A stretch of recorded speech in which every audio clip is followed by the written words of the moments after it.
So I want to welcome you to this particular workshop. We've asked very deliberately Dr. Lenz and Dr. Seidel to be here. Um, if you don't already know them, and I think most of you do, Dr. Lenz is in the counseling department, counseling and insight. Dr. Seidel is in the psychology department. And if I recall, there was a time when he was actually one of your mentors. Was my everything. Yeah. He was my thesis chair. Okay, Yeah, it was then. my everything. It all hinged on him. We have that kind of special connection because he was over in the psych program Right. and doing a thesis, and yeah, I'll let you talk about topics if you want someday. But it's interesting because I had published some things, but I've never been, I don't think, a huge publisher. We're at a university where I don't think that is something that's required. So a lot of times I think when you publish, you feel you kind of need that push that's there. And that actually would help tremendously when you get it. Okay, but I just think, well, I look at him and I'd like to think maybe I said something.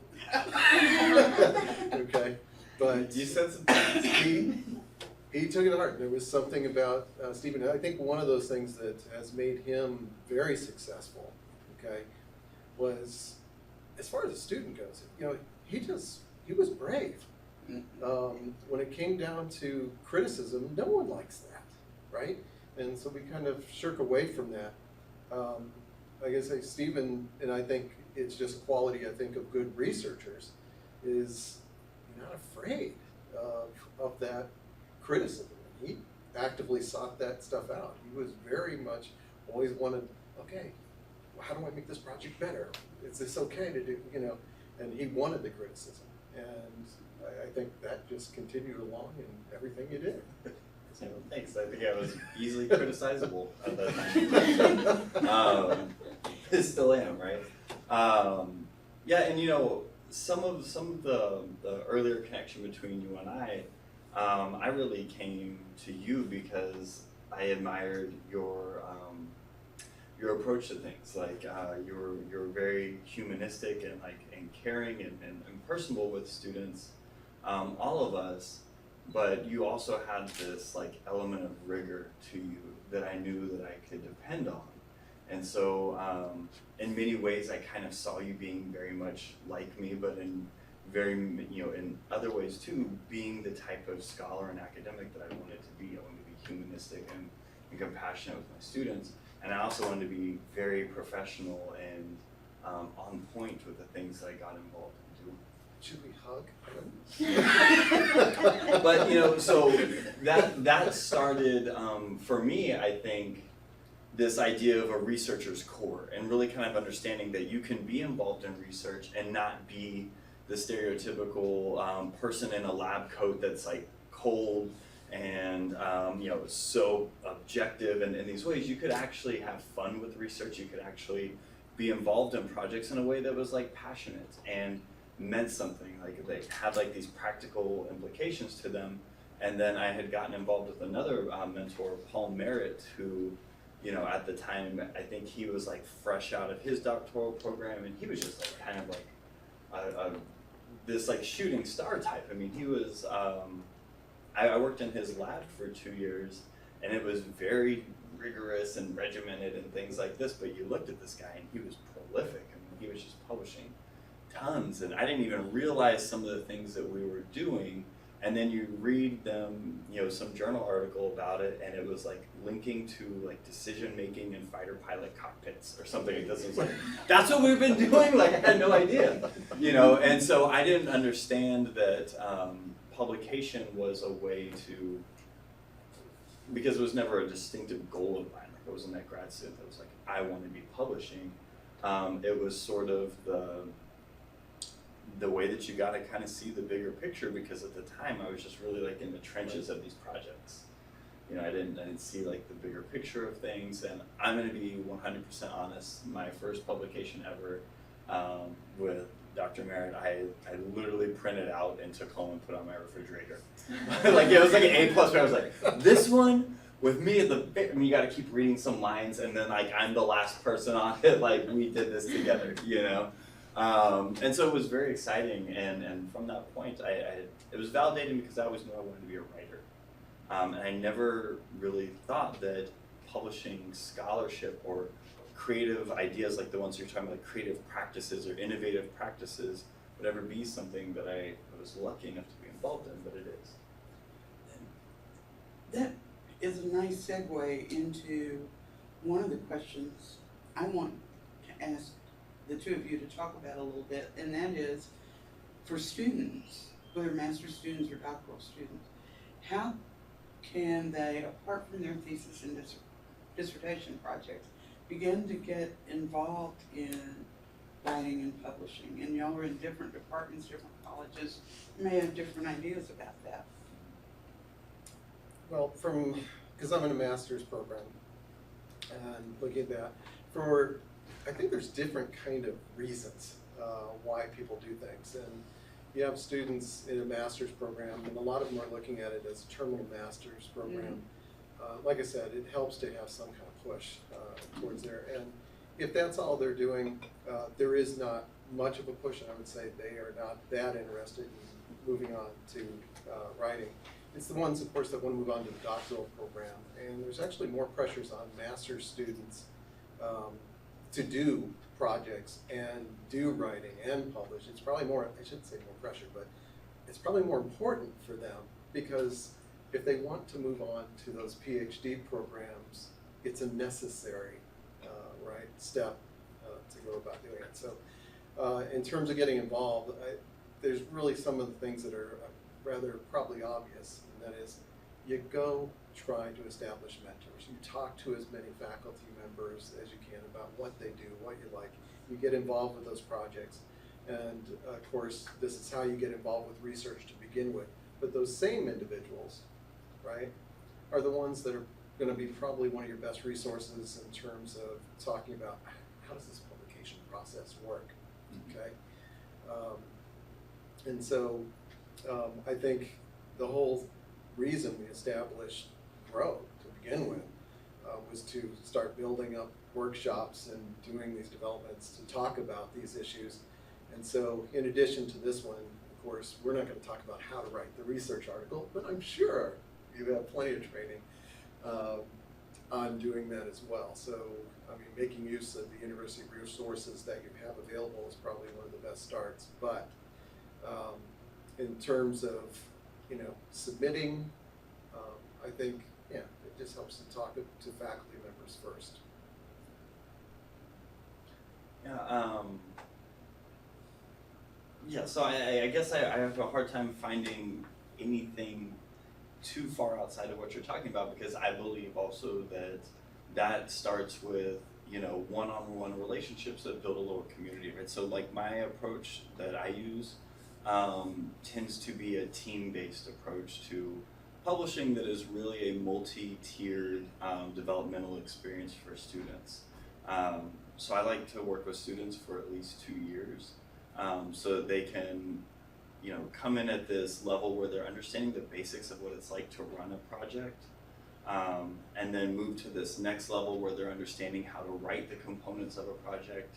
I was actually talking to someone about this morning, not the introduction, right? Like I think most students, when it's like, hey, do you want to get involved with the project? You can write my lit review. Like, that's a real downer. I think, like, I came here all this way. I braved asking this faculty member. I braved entering this, you know, new experience. And then I was, like, told to write the lit review. Like, it's not the best part. Like, they were there for the research project, and they got the lit review. So, you know, I use a lot of templates and things like this to teach students how to write the methods section, how to write results, how to make tables, a lot of things that you see on the webinars that G.R.O.W. has about how to make tables, how to make figures, teaching them how to do things like this so that they start to develop that confidence and start to feel confident that they can do something if they want and will do something.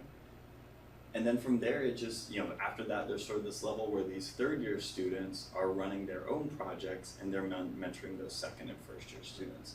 And so it becomes this multi-level mentoring process where they're sort of fueling each other and getting excited about each other's ideas, and there's a lot of information sharing. It becomes almost like this estuary of students start recruiting other students, and a lot gets born out of all these different backgrounds and opinions and experiences and things like that is being born and growing into something new because the students are excited about it themselves and they're bringing each other into the projects. Same time, now I'm starting to think about it, it's like, I go back to my PhD years, really, I have to trip back, okay? But it was, I mean, I think faculty you might have approached, but at that time, I think back, no, there was definitely faculty I probably would have liked to approach, but they weren't very approachable. Mm-hmm. And so you kind of did the same thing and you talked to other students. But there was a big difference between the master's program and the PhD program. That is, you did have this sense of student community where people were interested in writing. And it was so much less threatening, right, to talk with other students about that. And eventually you had little student groups that were willing to do peer review with one another. I don't remember faculty ever setting those things up. It was all something that was actually student run and developed within those programs. And I don't know within the doctoral programs here whether you have kind of started those things, but I am going tomorrow. I'm going to go to actually kind of a wedding reception kind of thing for one of the students of mine. She graduated this year with her PhD out of Rice and has done super well. And I've kept in touch with her over the years, and she's very prolific in terms of the writing. And she doesn't write because she has to, though. She just has that true love of it. So that's what I call this affective commitment. It's like I'm so envious of that at times. But if you can get to that stage, right, you just write all the time and you just love doing it. Okay, but the way she's done it, she took control of Rice, became president of actually the graduate student organization, which gave her control over establishing all sorts of student-run groups. So I'm not saying become the president of your graduate student organization to accomplish it, but the power of peers, I think, is huge in actually helping you kind of navigate the process as well. So if you have one peer successful, they're so willing to tell you everything. Yeah, totally. So, and another layer to this, I think, so one step is it starts with students making contact with faculty and faculty making contact with students. And then students supporting each other. And ultimately, I think if you can build this culture of, in our department, we try to write, we try to publish, right? Not everything goes to press, not everything gets accepted, but I think in our department, that's something that our students feel from like semester 1 or 2, is they're like, man, I should be writing, I should be working on something, I should be doing something, because they're surrounded by that culture. If you get ideas about things you want to do research about or things you want to write about, where do those come from for you? This goes back, because I have a favorite author, okay? And, if you want to learn how to write, Daniel Wegner is his name. He passed away probably like 5 years ago or so when he was here at UT in Texas, and then went off to Harvard. So he became kind of the writer's writer in psychology, and everybody that's read his stuff just loves reading it. It's one of those things that you're not reading research, you're reading almost a really well-written story, And so, not that everyone has the ability to probably do that, but he really cared about his audience. And I just found that so intriguing that someone cared so much. He involved the reader throughout the articles they did. I brought a little article that I'm going to share with you in terms of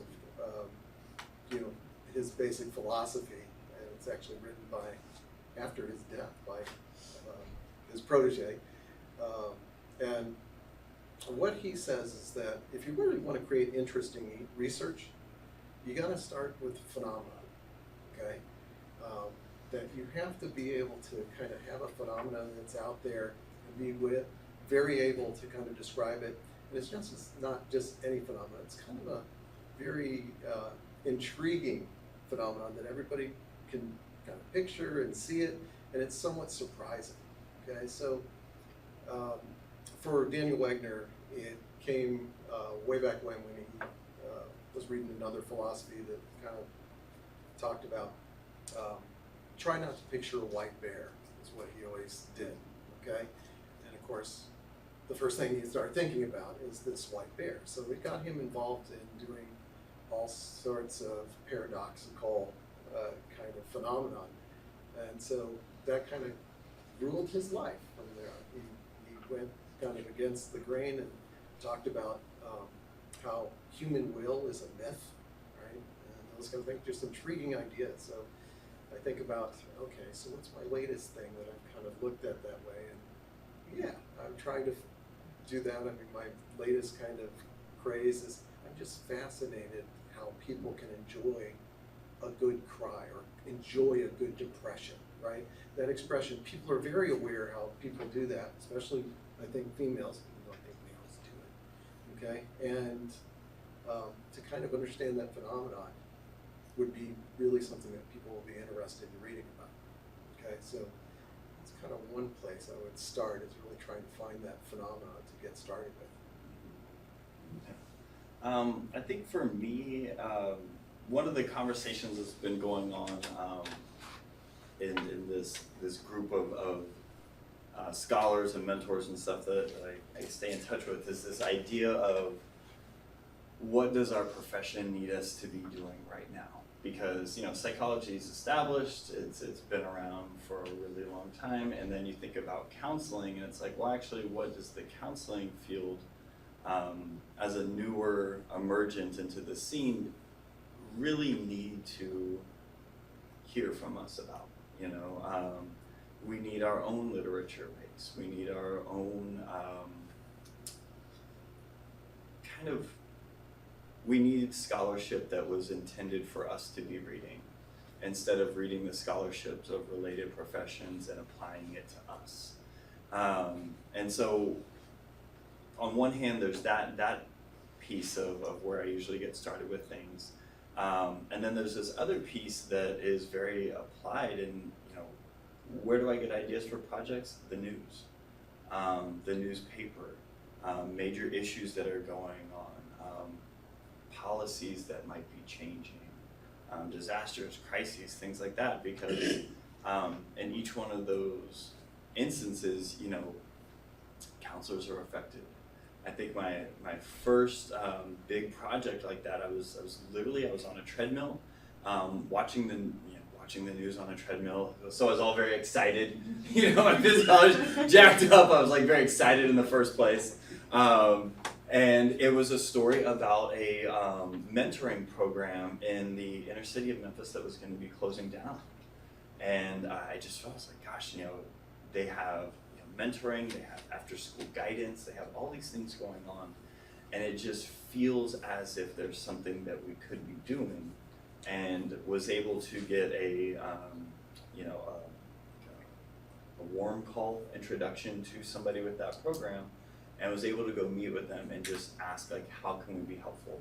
How can we be helpful, and how can this inform what people can do moving forward? And we were able to do some really cool things with that mentoring program, and then it just kind of started this snowball rolling of, you know, what local programs that involved, whose mission was this like idea of development and well-being across the lifespan, which is the scope of counseling. How could we be involved with supporting that? And so really that's where I think I get a lot of my ideas with, and some of my major projects that I'm involved now have stemmed from just exactly that. You know, there's a health provider shortage in Nueces County, well, Texas, for mental health counselors and psychiatric nurses and psychiatrists. And so, you know, our government, our state government is really incentivizing all of us to work together, but we don't get trained together. So, you know, apply for a project that helps us train these students and fund these students to incentivize them to do something beyond their scope. And it really kind of starts from that angle, right? Like what is the need? And I think that when I approach it that way, myself and you know, the team that I work with, we're able to use the entire research textbook. And if there's you know, aspects of methods or whatever that we're not suited to answer those questions, I partner with people like you and, you know, others who are very skilled in answering those types of questions to the service of, you know, folks in the community or a school or a program or something like that. It's kind of interesting to hear you talk, because it's like, okay, basic over here, Apply. Yeah, right. Yeah. Yeah, exactly. Exactly. And so I think that's two really good perspectives, though, is you do have like the basic research perspective and the applied research perspective, and both of them are publishable.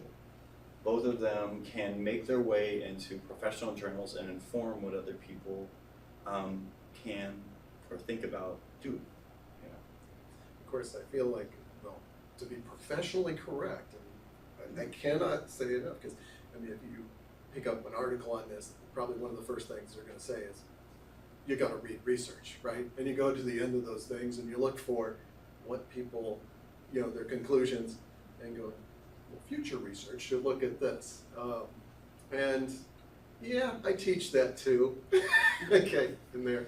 I guess it's not probably as romantic as talking about in detail, you know, this method, but at the same time, it is a must. I mean, you have to be informed of the literature and know what's gone before and where those missing holes are. So, well, yeah, and just make sure. I find ideas from that stuff too. You know, I was just at a talk at lunch, and they were talking about this idea of cultivating like a sense of belonging. Like, how do you cultivate a sense of belonging? And the person said, you know, in my experience, there's these three things. There's this, you know, how much critical consciousness do you experience? Like, how much are you aware of your experiences? How much do you have a sense of mattering?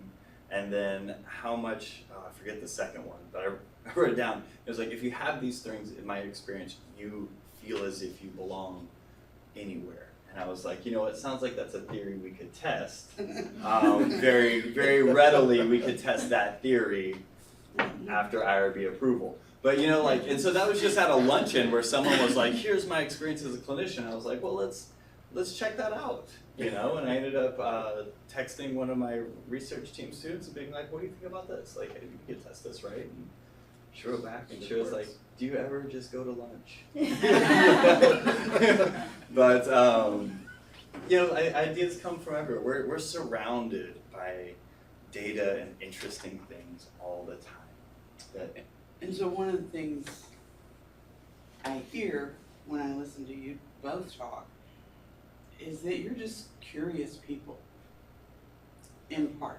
You're just really curious about, probably broadly, but certainly about things in your field. Is that fair? I would say that's very fair. Cultivate, and you Yeah. cultivate curiosity and want to cultivate it in your students as well. Yeah, I think, you know, I've been at this quite a while now. I would say that is the one thing that just keeps you going in that field, is that, you know, if everything's been answered, what's the point anymore? Yeah, it's kind of generating questions. It's really probably the most fun part in there. And, you know, without that, that doesn't take a whole lot of work to generate those questions. But then, yeah, you do need to follow up if you're going to publish. Right?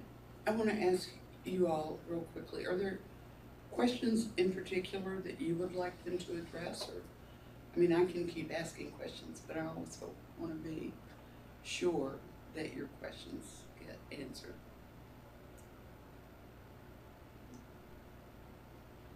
Okay, I guess I'm doing fine with you. Okay.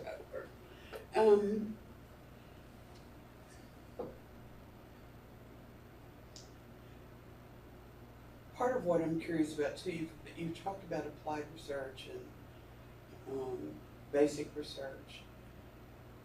And I'm aware that's not the only thing that gets published in scholarly journals. What other kinds of things, of articles, do you see that you think are publishable and maybe even need to be published? Well, I can give you kind of the 6 general categories, if you'd like. I would love that.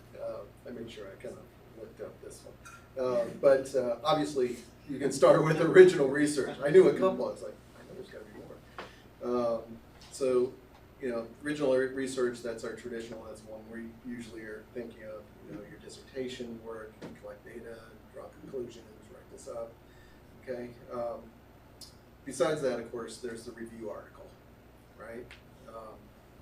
Now, in terms of publication, I probably would not start with the review article, even though, just because it's a more difficult thing to publish. Because if you're writing review articles, you have to do a lot more than just the literature review. You're kind of held responsible for guiding, if you want, where people are going in the future. And it's a pretty huge responsibility if you're just starting out in the field. So I would recommend that. If you are doing casework, right, there's publication avenues for clinical case studies that are out there. So I'm not a clinician, so it's not one. If you're in medical research, of course, there's clinical trial research that you could add to that. And I think Stephen was just talking about some of these later ones where there's perspective, opinion, and commentary pieces. I'm going to let you comment on it, though, because you were just mentioning it. Oh yeah, I think that those articles, if you're at the level where you're this engaged that you're like, hey, what if I start writing about this? You have an opinion. I think one of the tough things about publishing those is it feels very vulnerable to make a stand and make a statement. I'll give you an example. So I'm an editor for a journal, Counseling Outcome Research and Evaluation. Historically, we just publish the results of like studies, experiments, qualitative inquiry, things like that. But I decided I wanted to have a perspective piece out there because there's something, there's almost like this thing that's haunting the counseling research profession where we give lots of credit to RCTs, randomized controlled trials, as the gold standard and everything else is less than. And many of us were trained under this idea that research exists in a hierarchy, that paradigms are hierarchical, with some just way better than others and some are like at the bottom, right? And I don't necessarily agree with that because I believe that all types of questions are important to be asking, and that the best evidence that is available to us comes from many types of research paradigms, many types of outcomes, but also clinical anecdotes. Like we need the voices from clinicians who are on the ground doing lots of work, not in a university laboratory, things like that. And then we need to ask the clients, we need to ask our consumers what they value and what's important. And in the nexus of those categories is our best available evidence. And writing that, is maybe like a 4 or 5 page typed article, took me like weeks because it felt very vulnerable to put myself out there to say something like, why are we just researching PTSD outcomes? Why aren't we, asking any questions at all about what happens to the family system when a veteran is being treated for PTSD? Why aren't we interested in those things too? So not just our methods, but our outcomes. We're sticking to these same things. And it was one of those things where when it came out, I instantly started getting a lot of like phone calls and emails and stuff from folks. And it was just odd that it was brave. Like that it was perceived as like a bold thing to do. And so I think that those pieces are very cool, giving your perspective or opinion or commentary. I am just waiting for someone to write back and be like, you were totally wrong. It's RCT or bust. Because, you know. And here are the 17 reasons why. Yeah, Yeah. well, and you know, I'll say this about those types of opinion pieces too, is there's something, they have a sense of permanence to them also, right? Like, you know, in research we have something called Cohen's d. It's this effect size metric. And Jacob Cohen put together these anecdotal benchmarks where he was like, in my experience, if it's about this much, it's small. If it's this much, it's medium. If this much, it's large. But you have to always situate it in context, and there's all this like brilliant commentary about the importance of context and how sometimes small effects can be massive and things like that. Nobody cares about the rest of that when they're writing their research, right? No, it's medium. It's medium and medium's good, you know? So, you know, because it was permanent, it's hard to walk back later in life. And so giving that opinion or giving a perspective has a sense of permanence to it. But these types of articles and articles that pitch your personal theory in some sort of responsible, logically connected way, or your observations about student-athlete development or client response or experiences with social media distress or something like this, your theory is important. You know, you're out there, you're the expert, you're in the field, and so if it can be presented in a way that it's logical and substantiated, we need that because the conversation has to keep going, you know. I told you, this one was brave. Because it is. Those are the ones you're putting yourself out there. Now, really, what's the worst that can happen? I mean, someone disagrees with you and kind of, they're not going to be mean, they're going to tell you names, okay? But you're going to have a chance to do the counter response. Yeah, right? they're going to write a rejoinder. And I mean, some of my favorite, you know, issues of journals have been devoted, right, to kind of these warring factions between these, whether it was something doing with evolutionary theory. The very first big researcher that I met out of my undergraduate was Roy Baumeister, who's, I think, still probably the most published person in psychology, period. But he wasn't at that time, okay? But he was one heck of a researcher, and he was talking about the home field disadvantage in sports, which everybody's like, you're nuts. And of course, there was like a journal, just point, counterpoint, almost accusing him of falsifying data and things like this. But from a, you know, from a student point of perspective, it's like, this is great stuff. It's burn, counter burn. And what it did in the end was really just teach you more about methodology and critical thinking. So it was really kind of a cool way to do it. Yeah, you know, and honestly, I think from a student perspective, probably maybe your best entrance into publication is something based on the practice that you're ultra familiar with because you do it every day.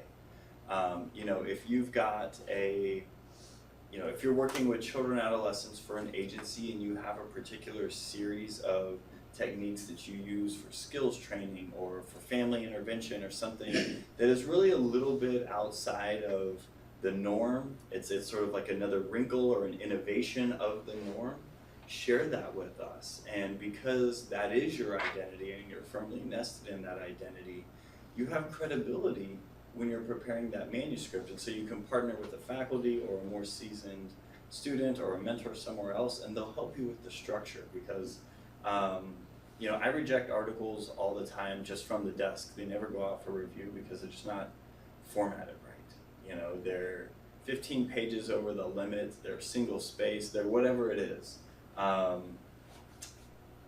So you can have someone help you put it in the presentation structure that is of publishable quality, but your ideas are what is publishable.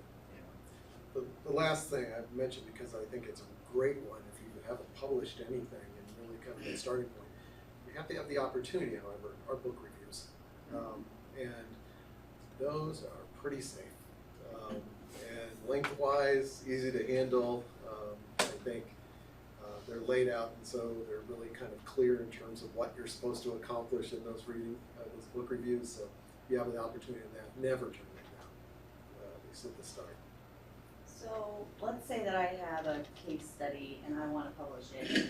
At what point and where / how do I decide who to send it to? Because I know I can only send it to one at a time. I know that from ethics. So where do I start with that part? With that. Sure. So I think that there's a couple of strategies that you can use. Is there a particular, so there's a bajillion journals out there. And some of them are associated with an individual field, right? Like the Journal of Counseling and Development is all things counseling. Or they might be associated with a particular population of interest, the Journal for Child and Adolescent Counseling, or they may be associated with a particular phenomenon, military and government intervention or something like that, and so I think you can pretty much find where your home is going to be if you're looking for an umbrella type of journal, based on like the general field, or if there's a topic, a population, intervention of interest.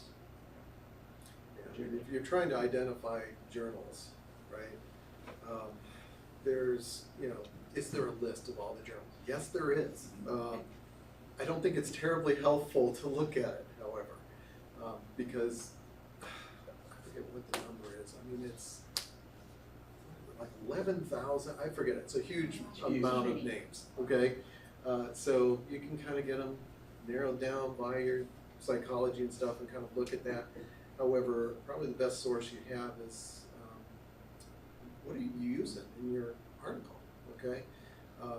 And most likely when you were writing it, you probably used some models, right? And you want to look at, the reference sections of these. You want to look at the, where that one was published, and those are probably better starting points for you. And then you start looking into the journals, right? You'll find quite a few options to get started with, and there's a lot of questions that you have to ask, right, about those journals. So the number one is, you need to look at submission guidelines and go, does this match, right? It's critical, okay, that it does, because part of what you're going to do is write a cover letter, right? And do not blow off the cover letter. Don't send one that just says, I'm submitting this, because that is your one chance to sell, right, what you're doing. And it can't really be over one page, okay, keep in mind, but you need to convince the person that they need your work, right, that it fits that journal well, and perhaps that it's timely, okay, but it is your chance to write this one little paragraph that's going to kind of do that for you, okay? Which I'm not going to say is an easy thing to write. It can take quite a bit of work just to put that one together. Ask yourself, what's the readership and target audience of the journal? Is it a multidisciplinary journal, okay, which has a huge audience, or is it something you have a very specific kind of article or the research you've done, so you need something that's much more of a specialty journal, okay? How popular is that journal? You kind of guess that just by looking at the reference sections of what you have. Is it visible? That is it indexed in the Web of Science, okay, or PsycInfo for that matter, if it's psychology stuff, okay? I saw an expression kind of looking at what other people have said. They talked about looking at the CV rating. I was like, what the heck is a CV rating? And they do mean kind of a curriculum vitae rating of the board members of that journal. So if you're looking at kind of the editorial board of a journal, okay, and you recognize those names, that's a pretty heavy duty starting point, okay? So the question is, do you have the quality enough in that research to submit to that? Because it's going to go under pretty heavy scrutiny in the end. Turnaround time would be the other one. And what are your deadlines? I mean, do you need something in print before you apply to PhD programs if you're not at PhD programs? Do you need it in print before you hit the job market, right? So pay special attention, I think, to those turnaround times, because as Stephen mentioned earlier, it can be a long time. Yeah. Well, you know, I heard about this program yesterday, and I'm waiting for the person to send me the name of it. But evidently, I mean, right, like, artificial intelligence is doing everything for us, even deciding what journals we should submit to now. There's this program that you can copy and paste your abstract into. You kind of click run, and it will take whatever content is there and then tell you journals that tend to publish abstracts with similar verbiage and, you know, stuff like that. So that kind of blew my mind, but it sounds like a viable starting point for some folks, I think. I guess it's sort of a follow-up question. I read on the internet somewhere, as we do with everything these days, about certain kinds of journals that are kind of, they'll publish for you, they say they're peer-reviewed, you pay them money and they publish your stuff, but the reality is they're just kind of like predatory publishers. Mm-hmm. Like open source, Right, like paid everybody publish. gets published basically. How do you find and avoid those guys? That's a great question, because that's kind of a newer problem, obviously, that's out there. And there are two types of open source journals, okay? There are some that I think really take time to be legit, and they're there to serve, if you want, the profession. So they, I think they're on the up and up, and you can do that. It's kind of a nice outlet, especially if you're strapped for money and so on. But yeah, those other ones, and I don't know how to quite separate them, other than to say, if it looks too good to be true. If they're offering you a Probably bargain, is. right, like for the next 2 days only, you know, we're waiving, you know, our processing fee but not our publishing fee. If they're soliciting you, you know, if you are getting in your I-TAMUCC inbox an invitation from an editor you never heard, from a journal you've never heard, saying that they're inviting a 2-page article at a special rate, that's probably one of those journals. And you know, the downside of that is it can be very tempting to students who are looking to maybe get a publication or two before applying to graduate school.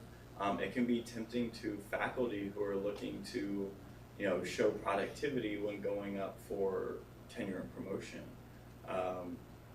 But I think we know when we're looking at CVs and stuff like that, that these journals aren't like usually of our field.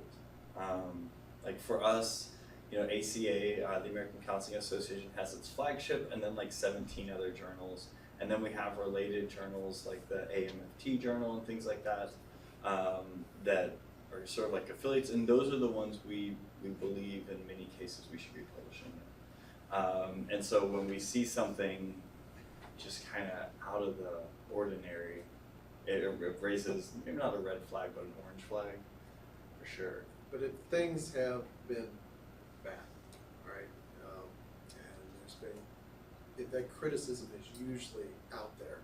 And so, you know, if you're thinking about publishing a certain thing, do a search. You know, throw the word review onto the back of whatever that journal's name is, and see what people actually have said about it. And sometimes you can identify it. But unfortunately, some of those things will kind of pop up.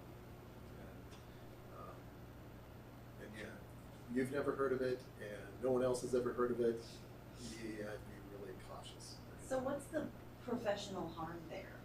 If somebody, you publish in that journal that's sort of whatever, what's the major impact on your own career reputation, or would there be one? Well, I know I can say I have been published in one of those, and I did not give permission to be published in that one. It was actually, I think, a student of mine that went ahead and threw a document in there and put my name on it, and it had all sorts of issues. Let me just say that. Did they look at it? No, they didn't correct anything. Anyone in this room would have looked at that and kind of known that there was big problems with just grammar and things like that. And so So, you know, to have your name on something like that, obviously it can do damage. If you're applying to other jobs and people try to look up things and that shows up somewhere in their search. So yeah, I had to write back and get my name removed from that thing. I never gave permission. Yeah, so. I want to throw out one other instance I'm aware of, because I've from time to time been on an external review committee for tenure, or been an external reviewer for tenure and promotion, and one of the files I reviewed is someone who, in a very naive way, had published, not everything, but she had published an article in a journal that was predatory, and fortunately her third year review committee had seen it and had a conversation with her about that, and so she took corrective action, but all of that had to be explained in her tenure and promotion materials. Ultimately the review committee, the third year review committee, believed her that that was a really naive thing to do, and also she took active steps to make sure that her publications were going out to reputable journals. So yeah, it can cause issues. I wonder, while we still have a few minutes, can I throw another question out there? And this is of the very practical type. I'll ask two and y'all can pick. One is, talk a little more about the review process. What's it like? Or there's, and you've referenced a little bit of this, what you should absolutely not do, things that you should do, and or talk a little bit about, say you finish school and maybe you're in an academic position, or maybe you just want to keep contributing to the field in this way. You love writing. So how do you do that? And how do you keep publications sort of in the pipeline so that you're maybe not trying to produce or publish 5 or 10 a year, but you have a consistent stream of publications going?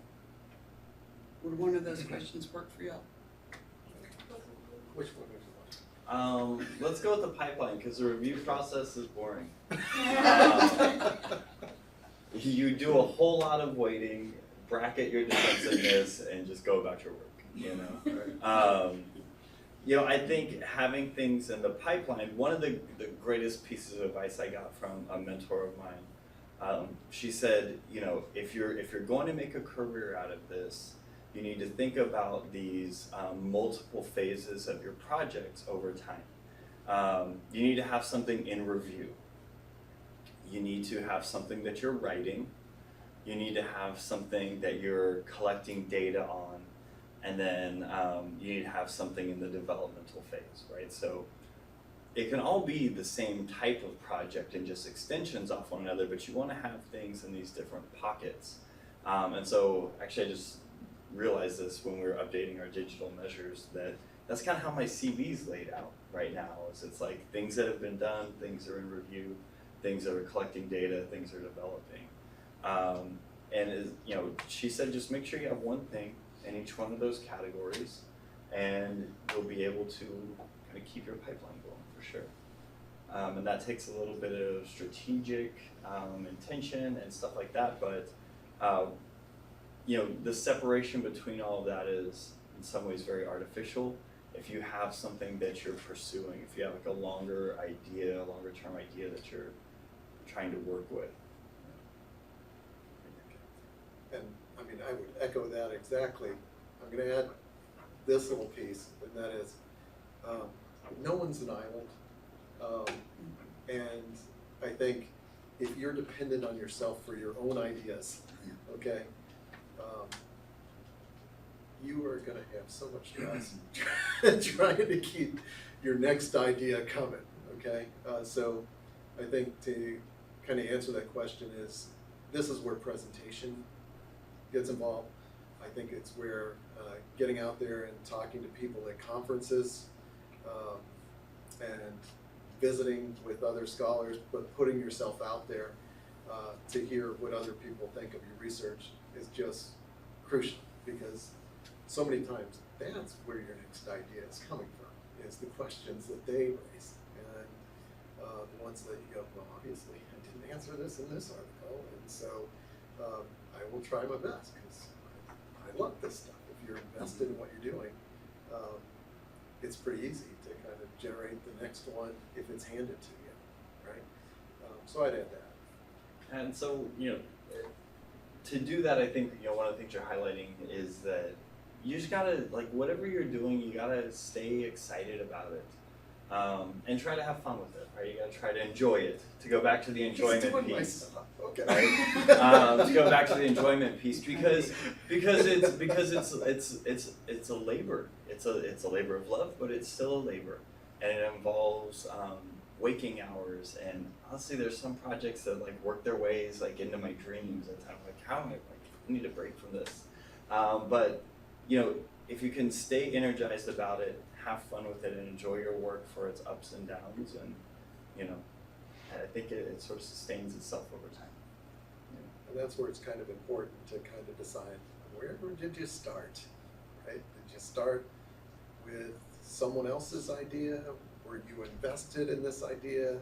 And a lot of times I think people do get their start just working with another professor, and you kind of, I'm not invested, but if you say I should do it, I will do it.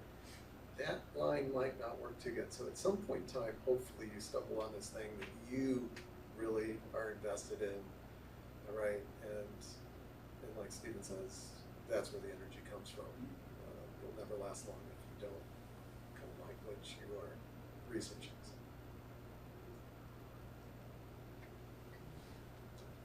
Other questions, things you would like them to address for you? You did mention that when you have someone at your desk and you reject them, say you send it back to me and you're like, no, fix it. I mean, can I send it back to you? Is it like a back and forth? Is it like never talk to me again? Yeah, no, it's not a never talk to me again, and it depends, right? In some cases, it's like, hey, I can't waste my review board members, because I sent all my manuscripts out to like 4 or 5 review board members. Especially for that initial one, I want a ton of feedback on the piece.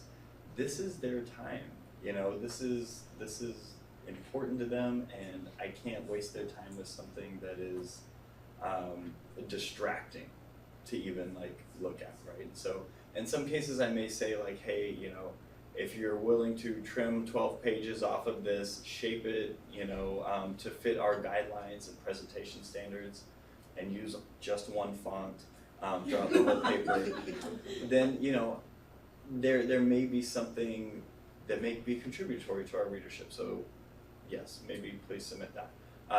But at times I also get things that the population just is not for my readership. I used to be an associate editor for the Journal of College Counseling, and we would get any submission that just had college students in it, and it was like, actually, this is like the counseling of college students, and so we would just desk reject those, and they weren't invited back.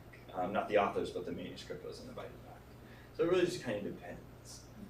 But here's the deal, editors, we need to fill our pages, and if we don't, it's a loss of revenue for our divisions. Like, journals are in they're big business.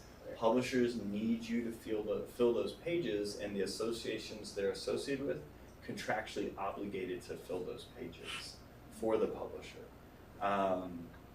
And so, we want to publish things that are of high quality and of relevance to our readership.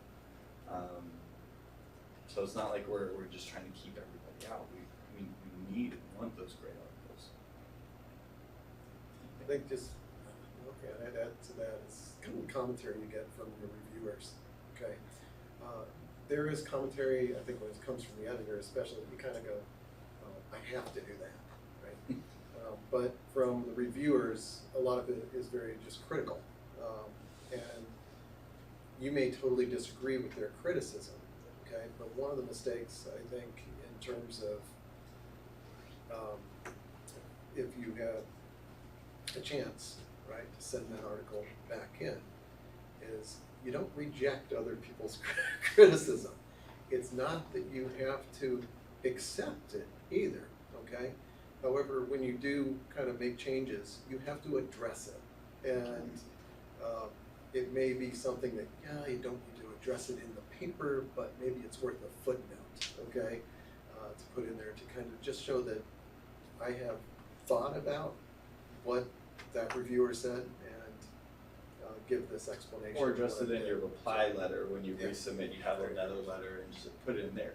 There was these 2 points of commentary that were well stated, well articulated, they were very passionate when they wrote them to me. However, it's inconsistent with the arc of the project, and a lot of times it's beyond the scope.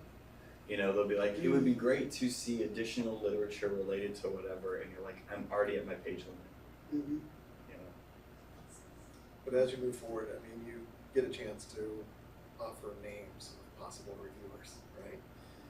So the better you know, right, those people in your field, and this is why you go to conferences and try to meet these people and talk to them. And hopefully you are a friendly type, right? It's nice to be friends with people that are reviewing your article, right? Because I think in the end that pays off as well. I want to thank you both. I'm aware of the time and I want to be respectful of yours. It's a few minutes after 3. We really do appreciate you coming and talking with us and also letting us tape you, audio and video, record you so that we can put this up for students to watch. We actually do have students who use the YouTube process quite a bit, and so So Many, thank you. many Thank you for the thanks. invitation.